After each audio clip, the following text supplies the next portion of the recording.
My first act was rejecting my parents' $50,000 allowance and taking out a predatory loan instead. In my past life, my roommate Jessica bound me to a system that swapped our finances. No matter what, my account never held more than $30. With my money, she became the campus queen, dating heartthrob Ethan Virtue while painting me as her pitiful charity case. When I showed bank statements, every transfer magically shrank to $30. Jessica would flash her phone, crocodile tears gleaming. See? Her parents sent her $50,000 monthly. Why can't she face reality? The backlash was vicious. Relatives who defended me died in accidents. My body mysteriously withered. Finally, Ethan's friends dragged me into the woods. I died after hours of torture. Then I woke up, back in time. This time, I'd see how long the campus princess lasted without my money and with crushing debt. Seriously, Frida, you're pathetic. All your designer clothes were bought with handouts, and you have the nerve to be flashier than Jessica? She's so generous to you, and you just waste her money? If Jessica weren't such a saint, she would have kicked you to the curb ages ago. Say something. Stop playing dead. Get on your knees and apologize to her, or we'll make you. The jeers echoed in my ears, and for a dizzying moment, I struggled to place myself. Then it hit me. I was truly reborn, thrown back to the very day my roommate Jessica Price used her system to frame me as a poor student living off her charity. Seeing my silence, Jessica stepped forward, her voice dripping with fake empathy. Frida, don't tell me you're going to claim that money came from your parents, that you're the rich one. If that's the case, why don't you show everyone your bank balance? She smiled sweetly. Or better yet, have your parents wire you a few $100,000 right now. That would shut us all up. Last time, I fell for it. I stared at my $30 balance in disbelief and frantically called my parents, begging them to send more money. My desperation to prove the truth only played into her hands, funneling immense wealth directly into her account and solidifying her status as campus queen. When I held up my phone to show the incoming transfers, the numbers had magically changed to pocket change. In an instant, I became a public enemy, accused of being a vain, selfish leech who was bleeding her poor, hardworking parents dry. As I was plotting my next move, the campus heartthrob Ethan Virtue finally spoke up, his voice laced with contempt. Frida, it's over. Stop being so stubborn. A vain, selfish person like you doesn't deserve Jessica's kindness. The thought of you chasing after me makes my skin crawl. His brow furrowed into disgust as he strode forward and shoved me hard. I stumbled and fell to the ground. It was ironic. During freshman orientation, he had approached me, commenting on the beautiful necklace I wore and asking if he could borrow it to buy a similar one for his mother. Now a sharp pain shot through my shoulder where I'd hit the floor. The crowd around us erupted in cheers, shouting that Ethan had done the right thing. This only fueled Jessica's performance. She bit her lip, looking down at me with tear-filled eyes, making no move to help me up. Frida, I can't believe it's come to this. We're roommates. All you had to do was admit you were wrong. I would have forgiven you. Why do you have to be so stubborn and twist the truth? Who said I was going to be stubborn? I gritted my teeth and pushed myself up from the ground, forcing a smile. I'm so sorry, Your Highness. I was being vain. I took the money you gave me and bought all this stuff as punishment. I'll donate every last piece to charity for them to sell. I looked at her with wide, pleading eyes. I hope you can find it in your heart to forgive me and continue supporting me. The crowd, which had been ready to tear me apart, fell silent. They exchanged confused glances, unsure of what to say. Jessica was stunned. A flicker of panic crossed her eyes. Frida, you don't have to do that. If you're really sorry, maybe you should sell the items first and then donate the cash. What if the charity damages them? Oh, I'm sure the professionals can handle it. If I sold them first, would there be any money left for me to donate? It would go straight to her account. I turned away, my expression turning to ice. I pulled out my phone, opened a predatory loan app, and applied for a small $100 loan. As expected, the moment the loan was approved, the money never hit my account. I refreshed the app. The name on the loan agreement was now Jessica Price. So the system was thorough. It didn't just swap money, it swapped the source too. I almost laughed out loud. Jessica, your nightmare is just beginning. I took out $100,000 in high-interest loans in a single sitting. Then I called my parents, told them I didn't need an allowance anymore, and applied for off-campus housing. I would live off what I already had. Even so, a heavy pressure lingered in my chest. The system's parasitic effect on my body hadn't vanished completely. That afternoon, as I was leaving campus with a small bag, I saw Jessica and Ethan waiting for a car by the road, surrounded by a gaggle of their followers. They spotted me, their faces twisting into identical sneers. Frida. Jessica called out, jogging over to me with a bright, cheerful expression. What a coincidence. We were just talking about you. I've been thinking, give a man a fish and you feed him for a day. Teach a man to fish and you feed him for a lifetime. I've decided to stop giving you money and help you find a part-time job instead. It was amazing what money could do. Dressed head to toe in luxury brands, the old insecure girl who used to subsist on the cheapest cafeteria food was gone. It was hard to believe this was the same person. I couldn't help but wonder what dark magic she'd used to bind me. She shoved a stack of flyers into my hand, her expression earnest. I picked out all the best paying jobs for you. Once you donate money you've earned with your own two hands, everyone will forgive you, she sighed dramatically. My eyes are killing me from searching for these. Anyway, I'm about to treat everyone to a 5-star hotel buffet. How about you pick up the tab this time? I had never met anyone so shameless. She was spending my parents' money while trying to force me into working to fund her lifestyle. I glanced at the flyers. They were filled with shady gigs, including an ad for selling my own eggs. Just then, Ethan and the others sauntered over. What are you waiting for, Frida? One of them scoffed. Some of those jobs have application deadlines today. You'd better hurry. They won't wait for you. Jessica's parents just sent her another $100,000, another chimed in. That's more than your parents probably make in a lifetime. How can a poor girl like you just stand around doing nothing? A glittering Rolex had appeared on Ethan's wrist, a model that screamed chosen by a girlfriend and was easily worth tens of thousands. He was burning through my money fast, no wonder he was so eager for me to earn more. I couldn't help but smirk. As a student, I think my priority should be my studies, I said with a pleasant smile. From now on, I plan to live on $30 a month, not a penny more. I'd appreciate it if you all helped me stick to that. I turned to leave, but a hand clamped down on my arm. Is that how a charity case speaks to her benefactor? Ethan snarled, flinging my arm away as if he'd touched something filthy. Jessica went to all this trouble to help you, and you're just going to walk away? Do you enjoy being a parasite? His cold, menacing gaze merged with the memory of his eyes as he watched me die in my past life. My breath caught in my throat. He shoved me to the ground again before turning to leave with Jessica. But this time, a thought struck me. It wasn't just about sucking up to Jessica. It felt like he genuinely hated me. It felt like an eternity before my family's Rolls-Royce finally pulled up to the curb. By then, I was drenched in sweat, on the verge of heat stroke. My driver, Mr. Virtue, took his sweet time parking before giving a cursory double tap on the horn. Mr. Virtue, what took you so long? I asked, collapsing into the back seat, my shirt already soaked through. He, on the other hand, was in a noticeably cheerful mood. He shot me a stern look in the rearview mirror. You know, miss, you really need to work on that princess attitude. I'm your family's driver, not your personal slave. I'm an elder. You should show some respect. He sniffed. It was just a few minutes of waiting. Most girls aren't nearly as fragile as you. I'd never let my son date someone with your attitude. Just then, my phone buzzed with notifications. It was my classmates' social media feeds. Oh my god, Ethan's family is seriously loaded. He let us ride in his Rolls-Royce. Look at that Starlight headliner. It was so epic. Next time we need a second car, though, I'm calling dibs on the Maybach. If we hadn't wasted so much time dealing with that shameless pauper, we would have been cooling off in this luxury car ages ago. I froze. That wasn't his car. That was my family's car. I immediately made a call. The results of a quick background check confirmed it. Mr. Virtue's son was none other than Ethan Virtue. It all clicked into place. No wonder my every attempt to prove my identity in my past life was thwarted. There was always a mole leaking information, and no wonder Ethan was so determined to destroy me. He and Jessica were working together from the inside. My hand instinctively went to the necklace Ethan had borrowed during orientation. That's when it all started.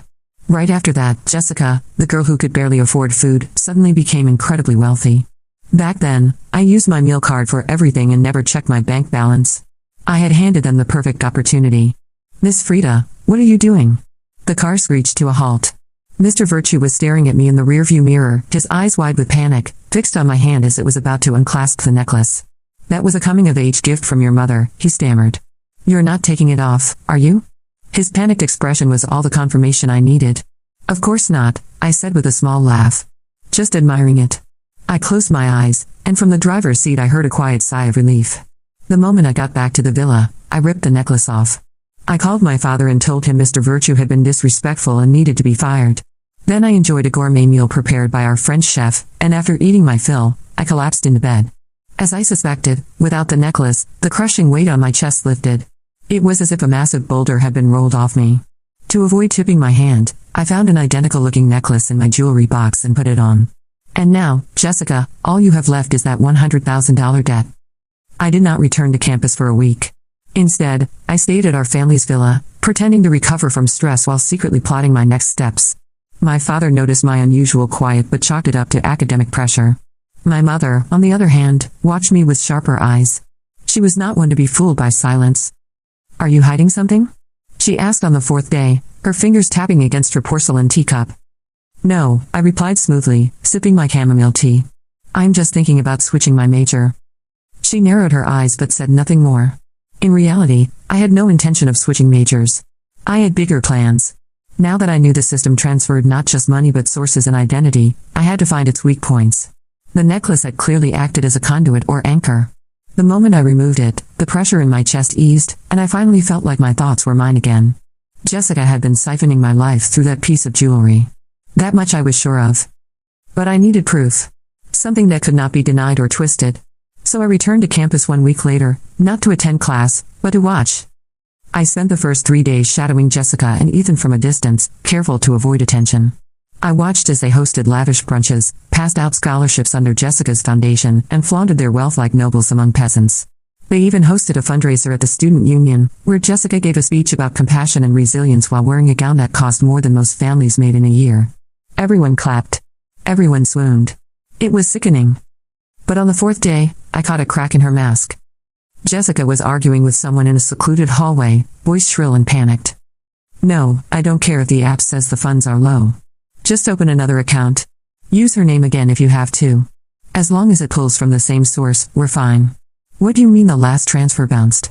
"That's impossible. It's her account. Check the sync." She turned and froze when she saw me standing at the far end of the corridor. I raised a brow and waved. "Everything all right, Jessica?" She smiled too quickly. "Of course. Just a banking error. These things happen." I nodded. "Of course. Wouldn't want your donations getting interrupted." Her eyes narrowed, just for a second, and I knew she had seen the shift. The system was starting to falter. Later that day, I visited the IT department under the guise of researching system vulnerabilities for a class project. I spoke to a graduate assistant named Marcus who seemed too eager to impress. "What exactly do you want to know?" he asked, twirling a pen between his fingers. "Let's say," I began, careful with my tone, "someone were to install a background sync between two financial profiles. What kind of metadata trail would that leave?" He blinked. "You mean like mirrored accounts? That would require serious root access. You'd need permissions at the firmware level. But yeah, it would leave a digital trail. Especially if it redirected funds or obfuscated data." "Why?" "Curiosity," I said. He grinned. "Well, if you ever find something weird, I'd love to take a look. Stuff like that could be groundbreaking." "I'll let you know," I said, already deciding not to. The next phase was riskier. I applied for several new bank accounts using pseudonyms. Then, from a different device, I attempted to send myself small transfers through known apps. One by one, they failed. Every $1 disappeared before reaching me. But when I tracked the IP of where the funds were rerouted, the trail led to Jessica's dorm suite. Exactly as I suspected. It was a web. Complex. Automated. Possibly AI-assisted. The system not only intercepted transfers but disguised the origin and redirected funds based on proximity to certain triggers, most likely wearable items or biometrics. I needed a test subject. Someone the system had not latched onto. That someone turned out to be Becca, a quiet girl from my statistics class. She had no ties to Jessica or Ethan and still used a flip phone. "Can I ask you a weird favor?" I said one afternoon while walking with her across campus. Becca looked wary. "Depends how weird." "Can I give you $100 in cash and have you transfer it back to me digitally? I'm testing something." She shrugged. "Sure." I handed her a crisp bill. She used a borrowed phone, logged into a new app, and transferred the amount. The moment she hit send, my phone buzzed. "Incoming transfer, $100. I stared. It had arrived. Intact. My pulse quickened. Becca blinked. "Everything okay?" "Yeah," I breathed. "Perfect." That night, I made a list. I titled it Operation Severance. Phase 1, eliminate all traceable links, no wearables, no jewelry, no apps previously installed. Phase 2, use proxies for financial access. No more direct deposits or digital footprints. Phase 3, sabotage Jessica's source. Turn the system against her. The opportunity came sooner than expected. The university was hosting a digital security symposium.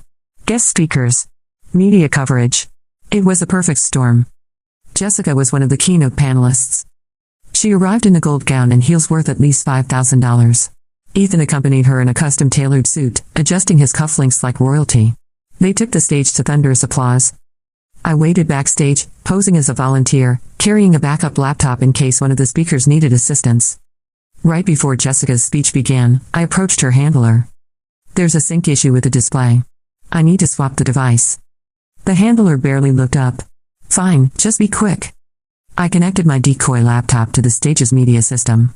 It looked identical to the original, but inside was a program designed to intercept the audio feed and overlay my file at the perfect moment. Jessica began her speech, all smiles. "And it's not about money. It's about heart.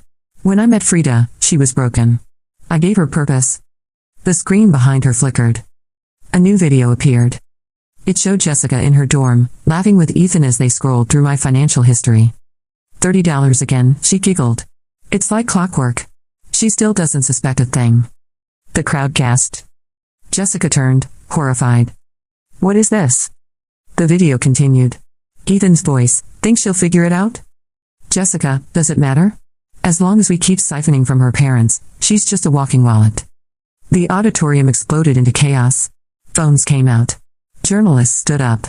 The moderator tried to cut the feed, but it was too late. The footage went viral in under 15 minutes. Jessica's eyes found me in the shadows. "You," she hissed. I didn't reply.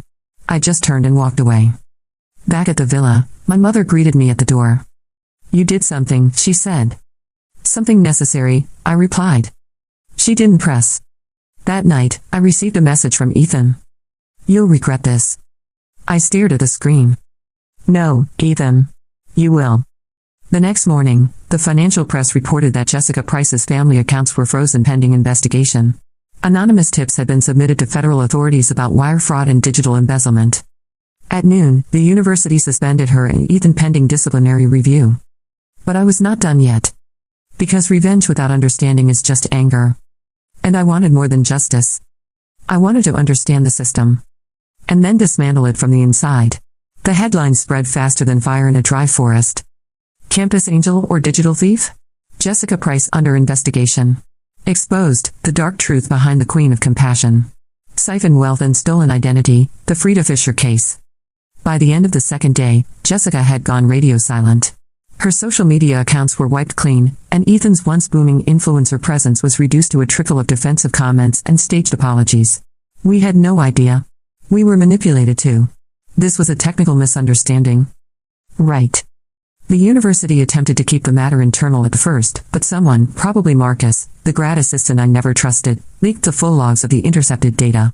Screenshots, voice files, payment routes, IP traces, banking metadata. All of it.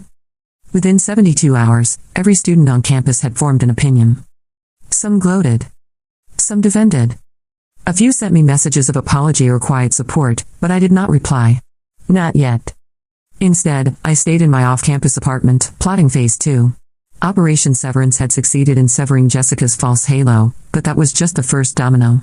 There was still the issue of the system, whatever it truly was, that had allowed this entire manipulation to happen in the first place. And I was starting to think it ran deeper than Jessica. Much deeper. On the fifth morning, I received a package. No return address. Hand-delivered. Unmarked envelope inside. When I opened it, I found a single photo. It was from freshman orientation, me, standing beside a younger Jessica, both of us smiling. But something was off. Behind us, in the blurry background, stood Ethan. And just behind him, another man, older, dressed in black, with a cane and a scar across his cheek. He was looking directly at the camera. Underneath the photo, someone had written in clean, block letters. The system was never hers to control. I stared at the message for a long time. Was this a warning? A threat? A clue? My instincts told me it was all three. So I went to the one person I had been avoiding. My mother. She was reading a leather-bound book on the villa terrace when I approached. A breeze stirred the pages, and the scent of jasmine hung in the air. I need to know something, I said, holding up the photo. She looked at it for 3 seconds. No more. Then she closed her book and gestured to the chair across from her. I wondered when you'd ask, she said. You know him, I said. Yes. Who is he? Your grandfather's oldest rival. Name is Raymond Albrecht. He was exiled from our family network almost 40 years ago. I blinked. We have a family network? She gave me a small smile, then reached into her purse and handed me a folded piece of paper. It was yellowed with age and filled with names, dates, and symbols. This, she said, is our true inheritance. Not money. Not stocks. Legacy. Connections. And control. Control of what? Data. Influence. Information systems. It clicked. Are you telling me my family invented the system Jessica used? No, she replied calmly. I'm telling you she stole a diluted version of one we abandoned decades ago. I leaned back, trying to process. Why would we abandon something like that? Because it consumed its users, she said. It required emotional anchors to work. Physical conduits. Like jewelry, heirlooms. Eventually, the cost wasn't just financial, it was spiritual.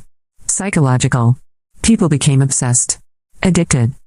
Jessica used a necklace. My mother nodded. Then she didn't build it. She triggered it. Most likely without understanding. Ethan? His father was your grandfather's driver. He was dismissed for unauthorized use of family data.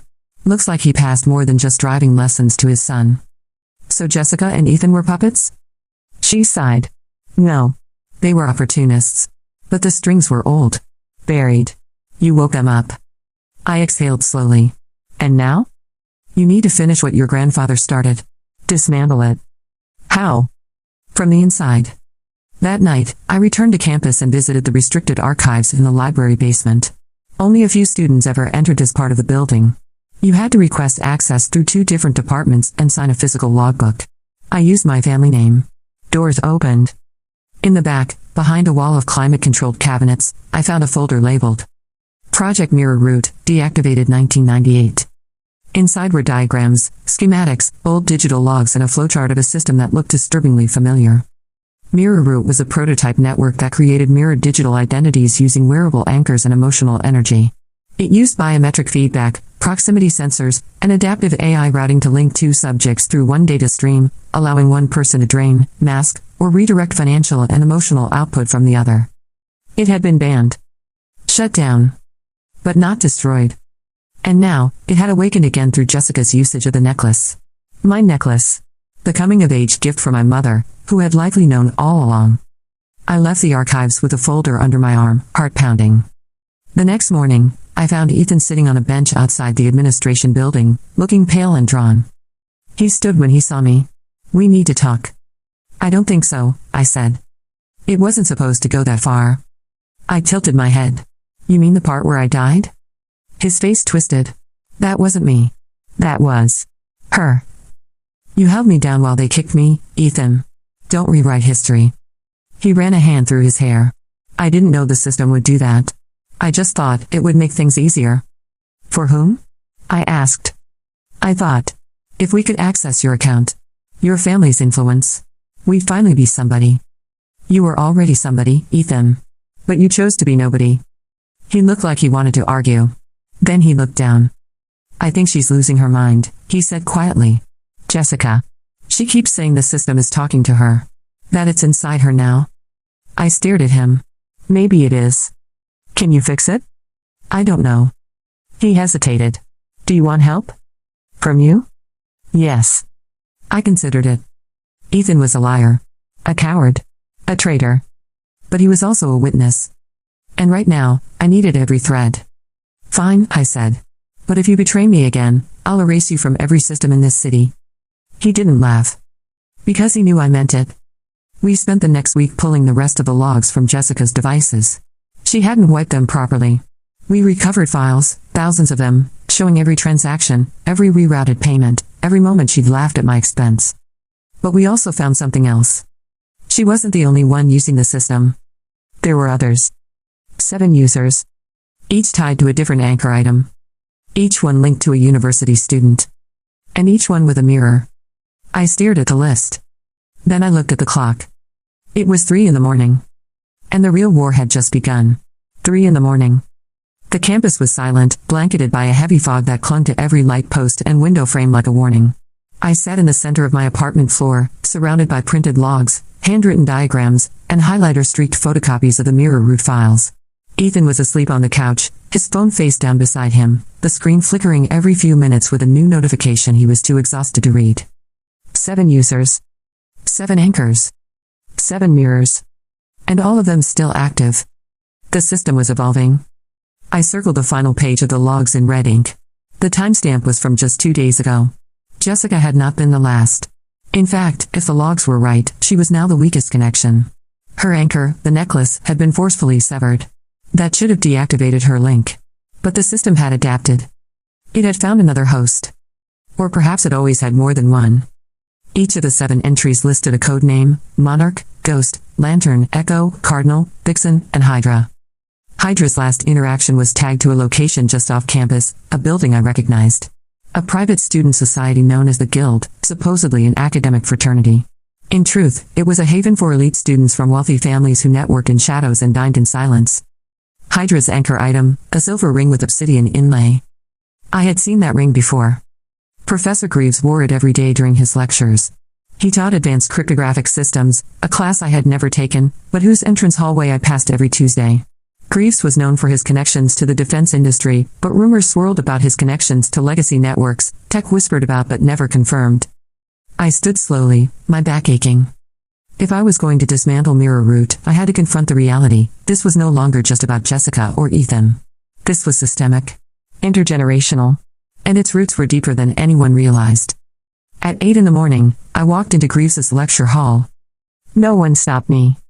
I sat in the back, hoodie pulled low over my face, as he began his usual monologue about the ethics of surveillance and the illusion of digital privacy. Every system has a weakness, he said, adjusting his glasses. Even the ones we think are invincible. The trick is understanding that the weakness is almost always human. I raised my hand. He blinked, slightly surprised. Yes? What about systems that evolve past their users? I asked. The room went still. He studied me for a beat too long. Then he smiled. That's a good question. Maybe we'll discuss it in office hours. After class, I waited outside his office for 45 minutes. When the door finally opened, he gestured me inside without a word. Once we were alone, I placed the photo on his desk, the one from orientation. Him in the background. The scar. The look. He didn't flinch. So, he said, you know. Enough to be dangerous, I replied. Good, he said, sitting back. That means you're not completely naive. Let's skip the pretense. What do you want? To shut it down. He tilted his head. Why? Because it killed me once. That made him pause. I see, he murmured. Rebirth. That explains the echo anomalies. You knew? I suspected. Then why didn't you stop it? Because systems like Mirror Root can't be stopped. Only redirected. No, I said, leaning forward. That's what people like you always say. But I'm not here to redirect. I'm here to erase. His eyes gleamed. And what makes you think you're capable of that? I pulled out the activation logs. The intercepted metadata. The blueprint reconstructions. The inheritance maps my mother gave me.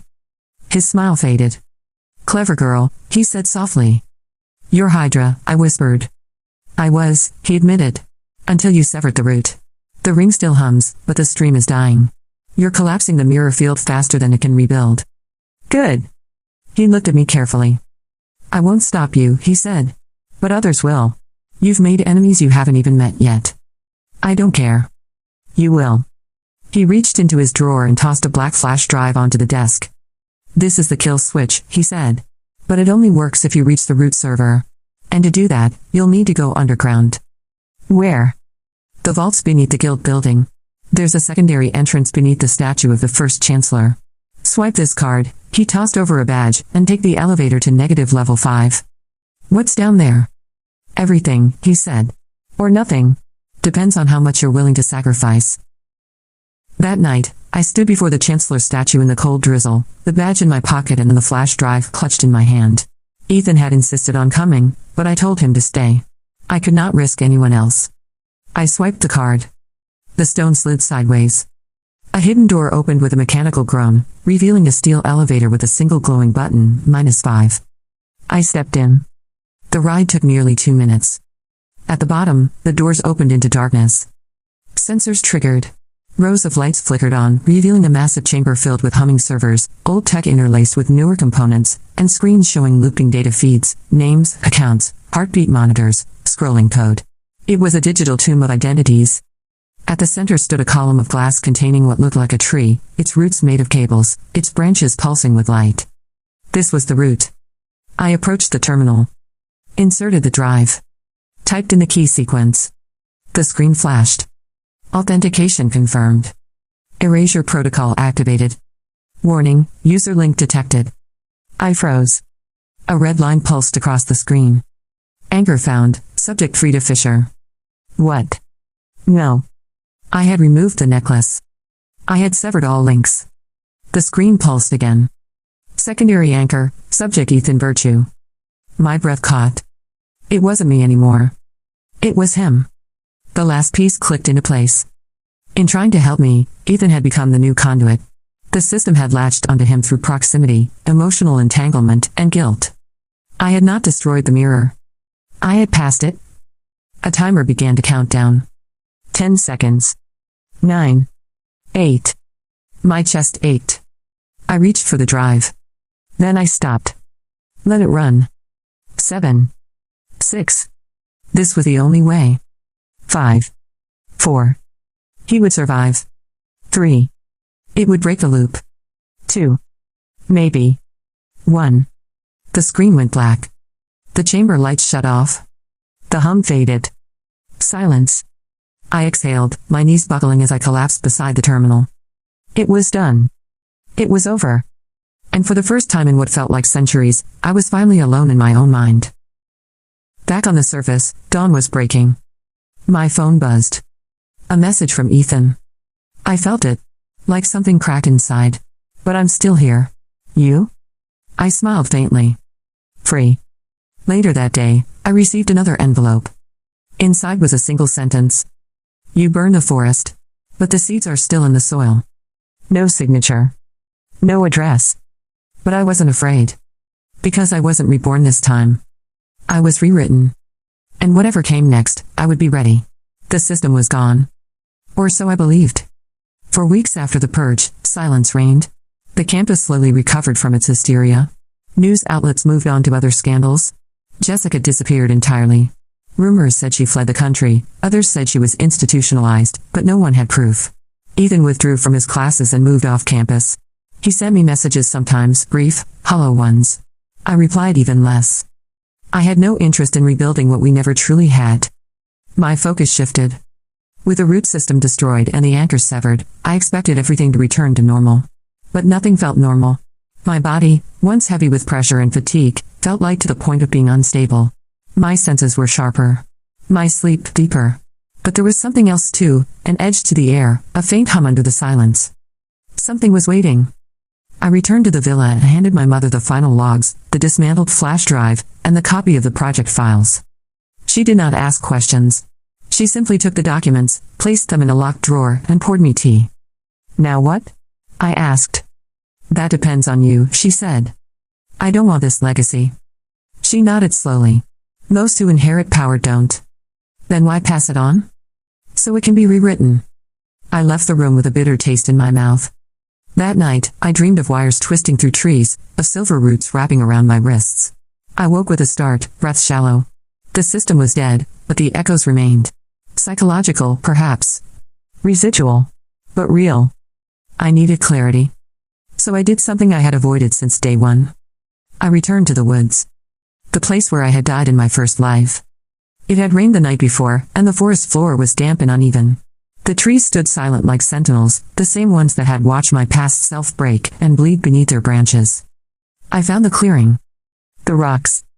The scorched patch of earth. My knees buckled, and I knelt there, pressing my palm to the ground. I'm not her anymore, I whispered. The wind didn't answer. But something inside me did. Closure. Not vengeance. Not triumph. Just release.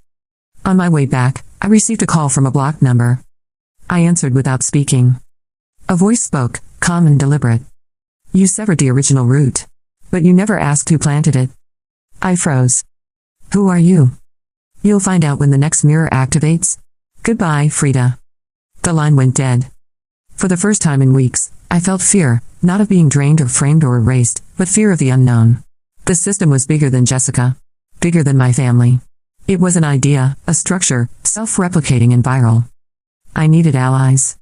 The next day, I returned to campus and met with Marcus, the overeager grad assistant from the IT department. He looked thinner, more tired. His room was a mess of server parts and open notebooks. "I know you were involved," I said, sitting across from him. He didn't deny it. "I didn't think it would go that far," he muttered. "It always does," I said. "How deep were you?" "I was recruited as a data handler. I didn't even know what I was mapping. Then I saw the logs. I knew it was your data. But I couldn't speak. They made sure of it." "Who's they?" He shook his head. "I never met them. Only got instructions. But there was one name." He wrote it on a torn piece of paper. "Aurelia Vale." "Who is she?" "No idea," he said. "But she signed every encrypted packet I ever received." That name burned in my mind for days. I searched databases, old directories, student records, even underground forums. Nothing. No face. No history. Just a void. Until one night, I received an email. Subject: "I've been watching you." No message. Just a single link. I clicked it.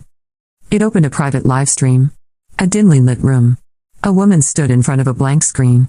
Tall. Severe. Wearing a white suit with a silver brooch shaped like a tree with roots. She spoke calmly. "Frida Fisher. The girl who broke the chain." I said nothing. "I'm not your enemy," she continued. "In fact, I'm impressed. You did what generations before you failed to do. You severed the active field." "What do you want?" I asked aloud, knowing the stream had audio input. "To offer you something." "No. You haven't heard it yet." "I don't need to." She smiled. "Even with the system offline, you're still connected. The energy doesn't vanish. It redirects. That connection makes you different now. You know it. You feel it. The mirror is not dead. It's dormant. Let me help you reshape it. I won't become what Jessica was. Jessica was a pawn. I'm offering you agency. I'd rather be powerless." She tilted her head. "You already made your choice the moment you survived. You're not a victim anymore, Frida. You're a lens. You reflect. You absorb. You project. Whether you want it or not." The stream ended. I sat frozen in my room for a long time. Later that night, Ethan knocked on my door. "You felt it too, didn't you?" he asked. "Yes." "Do we run?" "No." "Then what?" I looked out the window, toward the moonlit trees. "We don't run. We build." From that moment on, I began something new. I called it Glassline, a counter system. A network built not on manipulation but transparency.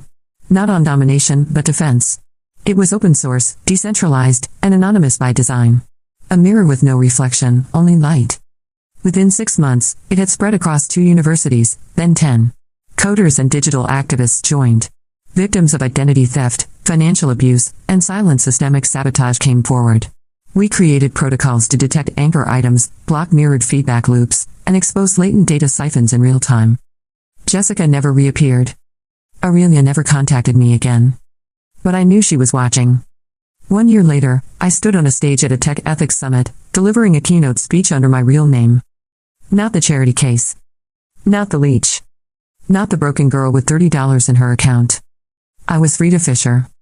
Reborn. Redefined. Unmirrored. And this time, the system would answer to me.